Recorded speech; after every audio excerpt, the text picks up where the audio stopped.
ఆంధ్రప్రదేశ్ కూటమి ప్రభుత్వం తొలిసారి పూర్తి స్థాయి బడ్జెట్ ను ప్రవేశపెట్టింది. దాదాపు 3,24,000 కోట్ల అంచనా వ్యయంతో బడ్జెట్ ప్రవేశపెట్టింది. పాఠశాల విద్యాశాఖకు 31,805 కోట్ల రూపాయలు, వైద్య, ఆరోగ్య, కుటుంబ సంక్షేమానికి 19,264 కోట్ల రూపాయలు, పంచాయతీరాజ్ శాఖకు 18,847 కోట్ల రూపాయలు, జలవనరుల శాఖకు 18,019 కోట్ల రూపాయలు, పురపాలక పట్టణ అభివృద్ధి శాఖకు 13,860. ఆంధ్రప్రదేశ్ కూటమి ప్రభుత్వం తొలిసారి పూర్తి స్థాయి బడ్జెట్ ను ప్రవేశపెట్టింది. దాదాపు 3,24,000 కోట్ల అంచనా వ్యయంతో బడ్జెట్ ప్రవేశపెట్టింది.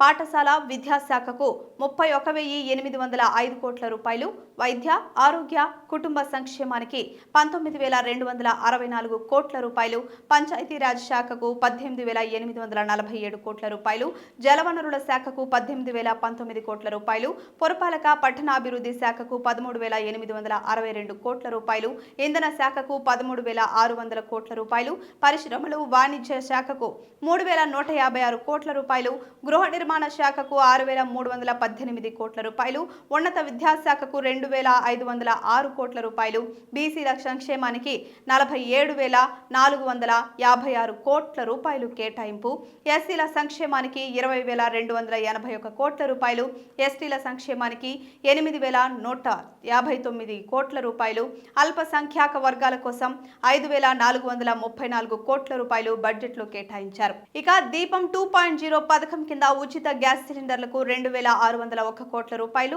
ఆర్జీఎస్ కోసం 101 కోట్ల రూపాయలు, ఎన్టీఆర్ భరోసా పెన్షన్ల కోసం 27,518 కోట్ల రూపాయలు కేటాయిస్తున్నట్లు బడ్జెట్లో పయ్యావుల కేశవ్ ప్రకటించారు. ఇక ఆదరణ పథకం కోసం 1,000 కోట్ల రూపాయలు, మనబడి పథకం కోసం 3,486 కోట్ల రూపాయలు, రోడ్ల నిర్మాణం మరమ్మతులు 4,220 కోట్లు, బాల సంజీవని పథకం కోసం 1,163 కోట్ల రూపాయలు కేటాయించారు.